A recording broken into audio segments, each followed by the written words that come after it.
Good morning to all. Welcome to the lecture number 18 of mechanical drafting subject.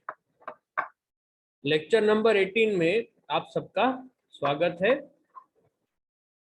In previous lectures, we have discussed about how to draft a multi-view representation of a object. हमने हमारे last lecture में multi view representation में अलग अलग views को कैसे draft किया जाता है उसके बारे में डिस्कस किया. In which we have also discussed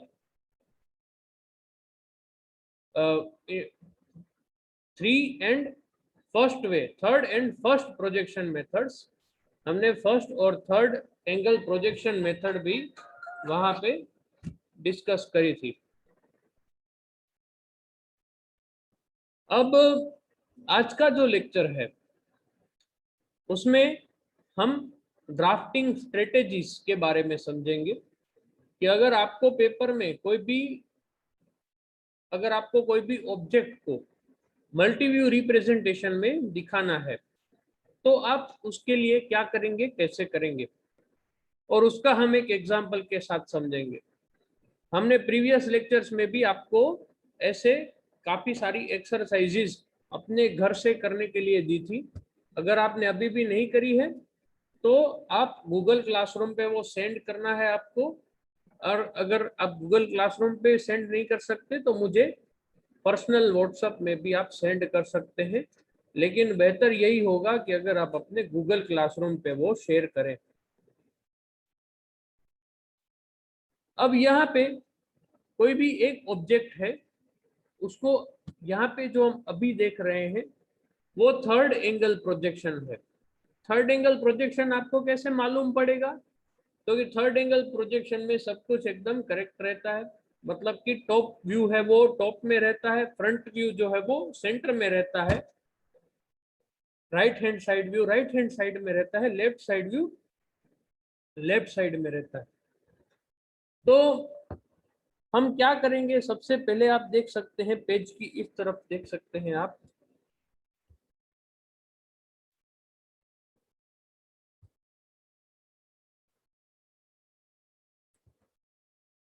अब यहाँ पे देख सकते हैं सबसे पहले जो ये ए है वहां पे ये देखिए कि एक फॉर एग्जांपल ये 100 है तो उसमें से 40% आपका हिस्सा जो है वो एक तरफ रहेगा, 30% दूसरी तरफ रहेगा, और बाकी बीच में स्पेस रहेगी लगभग 15%.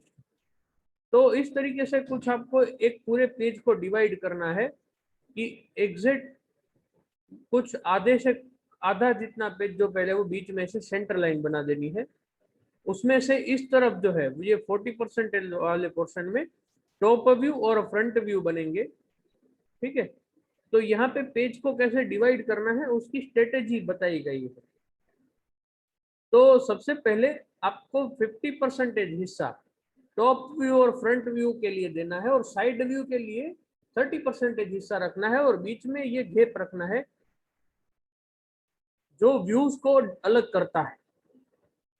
सबसे पहले आपको सबसे ज्यादा इंफॉर्मेशन आमतौर पे फ्रंट व्यू में रहती है, तो फ्रंट व्यू ड्रॉ करना है, उसके बाद टॉप व्यू और उसके बाद साइड व्यू ड्रॉ करना है.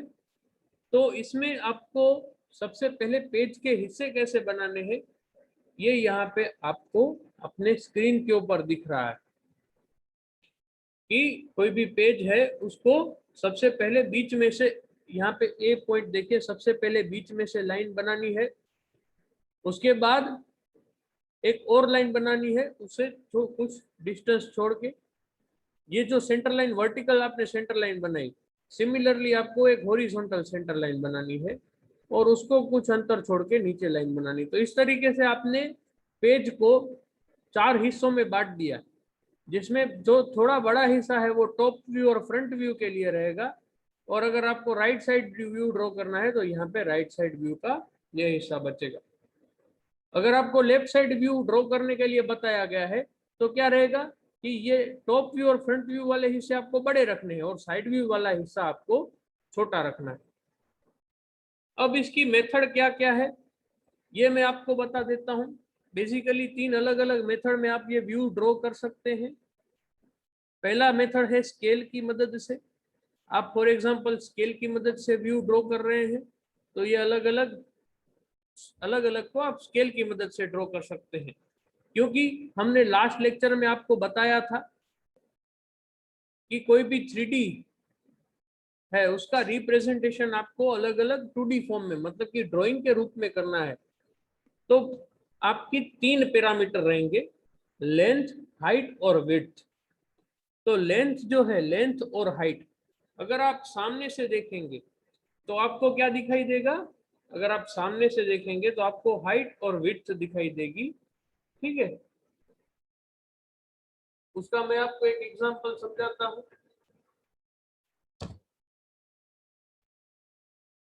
फॉर एग्जांपल यहाँ पे ये डस्टर है, ये एग्जांपल है डस्टर। डस्टर आपको ये फ्रंट व्यू से दिखाई दे रहा है तो आपको क्या दिख रही है? ये अगर आप इसको हम पहले डिफाइन कर लेते हैं, ये जो है उसको आप अगर लेंथ कह रहे हैं तो ये लेंथ है और ये जो है वो विड्थ है। तो अगर आप फ्रंट व्यू से देखेंगे तो आपको लेंथ और हाइट दिखाई देगी। अगर आप उसको टॉप व्यू से ऊपर से देखेंगे तो आपको लेंथ और विड्थ दिखाई देगी। मतलब टॉप व्यू और फ्रंट व्यू इन दोनों के बीच आपकी लेंथ जो है वो कॉमन है।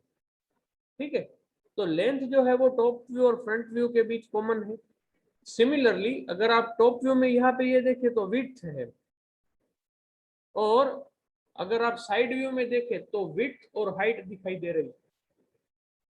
तो टॉप व्यू और साइड व्यू में विड्थ जो है वो कॉमन रहती है। तो मैं ये फिर से एक बार समझा देता हूं कि आपका फ्रंट व्यू है तो फ्रंट व्यू में आपको लेंथ दिखाई देगी और टॉप व्यू में भी लेंथ दिखाई देगी। तो फ्रंट और टॉप व्यू के बीच का कॉमन पैरामीटर क्या है? लेंथ। फ्रंट व्यू में आपको हाइट दिखाई देगी और साइड व्यू में भी आपको हाइट दिखाई देगी। तो फ्रंट व्यू और साइड व्यू का जो कॉमन पैरामीटर है वो क्या है? हाइट। टॉप व्यू में आपको विड्थ दिखाई देगी और साइड व्यू में भी आपको ये विड्थ दिखाई देगी। तो टॉप व्यू और साइड व्यू का कॉमन पैरामीटर होता है विड्थ। तो मेरे कहने का अर्थ ये है, अगर आप दो व्यू, टॉप व्यू और फ्रंट व्यू, वो पहले ड्रॉ कर लेते हैं तो उसी की मदद से आप साइड व्यू बना सकते हैं। तो यहाँ पे वही चीज बताई गई है। सबसे पहले फ्रंट व्यू और टॉप व्यू बनाया जाता है जिसमें दोनों की जो लेंथ है वो सेम रखी जाती है। यहाँ पे आप देख सकते हैं, ये देखिए ये लेंथ जो है दोनों के एंड जो है वो सेम है। तो दोनों की लेंथ सेम रख के व्यू बनाए जाते हैं। उसके बाद यहाँ पे आप देखिए स्केल की मदद से फ्रंट व्यू जो है सॉरी टॉप व्यू जो है उसकी थिकनेस या उसकी विड्थ यहाँ पे नापी जाती है 0 to 1, और फिर उसी की मदद से ये 0 to 1 विड्थ का यहाँ पे बॉक्स तैयार किया जाता है और उसके अंदर साइड व्यू बनाया जाता है। या दूसरा तरीका क्या है? डिवाइडर की मदद से इसकी विड्थ नापी जाती है और उतनी विड्थ का एक यहाँ पे बेसिक बॉक्स बनाया जाता है जिसकी विड्थ जो है वो टॉप व्यू जैसी है और हाइट जो है वो यहाँ पे देखिए फ्रंट व्यू की है। हाइट फ्रंट व्यू जितनी ही है, आप देखिए ये फ्रंट व्यू यहाँ से ये पूरा ले लिया, उतनी ही हाइट है। या तीसरा तरीका, पहला तरीका स्केल की मदद से है, दूसरा तरीका डिवाइडर की मदद से है, और तीसरा तरीका है मीटर लाइन की मदद से। मीटर लाइन क्या है? तो कि 45 एंगल की एक लाइन बनाई जाती है और वहां से डॉटेड लाइन की मदद से प्रोजेक्ट की जाती है इसकी विड्थ। ये देखिए ये 1 सेंटीमीटर या 1 इंच जो भी है उसकी विड्थ जो है वो मीटर लाइन मतलब 45 डिग्री एंगल की लाइन में से प्रोजेक्ट की जाती है। आपको ये एमसीक्यू में भी पूछा जा सकता है कि मीटर लाइन क्या होती है। तो मीटर लाइन जो है वो साइड व्यू बनाने के लिए जो 45 एंगल पे लाइन खींची जाती है उसको हम मीटर लाइन कहते हैं। ठीक है, और इसका ये एक एग्जांपल भी है। ये फॉर एग्जांपल आपको एक आइसोमेट्रिक व्यू दिया है। आइसोमेट्रिक व्यू 30 डिग्री एंगल पे होता है। अब इसके आपको प्रोजेक्शन बनाने हैं तो पहला आपने फ्रंट व्यू बनाया है, यहाँ से अगर आप देख रहे हैं तो फ्रंट व्यू बन रहा है। ठीक है, फ्रंट व्यू कैसा होगा कि साइड में से आप फ्रंट व्यू फ्रंट से देखेंगे तो ये साइड हुई फ्रंट, फ्रंट में से ये एल शेप का दिखेगा, उल्टे एल शेप का, तो ये आपने यहाँ पे ड्रॉ कर दिया। अब उसी को टॉप व्यू से देखेंगे तो सी जैसा दिखेगा ये, ठीक है, ये सरफेस, ठीक है। और ये जो सी सरफेस है वो आपको कुछ इस तरीके, ऊपर से आप देखेंगे तो इस तरीके से दिखाई देगी। अब दोनों का इस्तेमाल करके, ये इसकी हाइट का और ऊपर वाले टॉप व्यू की विड्थ का इस्तेमाल करके आप इसका साइड में से, मतलब यहाँ से आप जो देखेंगे वो सेक्शन बना सकते हैं। तो इसमें आप मीटर लाइन का इस्तेमाल भी कर सकते हैं, डिवाइडर का इस्तेमाल भी कर सकते हैं और स्केल का इस्तेमाल भी कर सकते हैं। तो इस तरीके से आपका एक कंप्लीट मल्टी व्यू रिप्रेजेंटेशन तैयार होगा। नेक्स्ट जो लेक्चर होगा उसमें हम एक ड्राइंग बना के देखेंगे कि किस तरीके से आपको यह ड्राइंग बनाना है।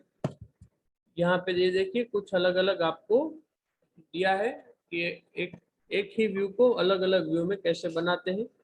यहाँ पे एक सिंपल जियोमेट्री का दिया है, हम भी एक सिंपल जियोमेट्री का आपको ड्राइंग बना के दिखाएंगे, ठीक है। और एक चीज डिस्कस करेंगे कि कौन सा व्यू नेसेसरी है, कौन सा व्यू नेसेसरी नहीं है। तो यहाँ पे आज का मैं लेक्चर ओवर करता हूँ। जब हम नेक्स्ट लेक्चर में मिलेंगे तो मैं आपको एक ड्राइंग ड्रॉ करके आपको बताऊंगा। तो मिलते हैं नेक्स्ट लेक्चर में। Thank you very much.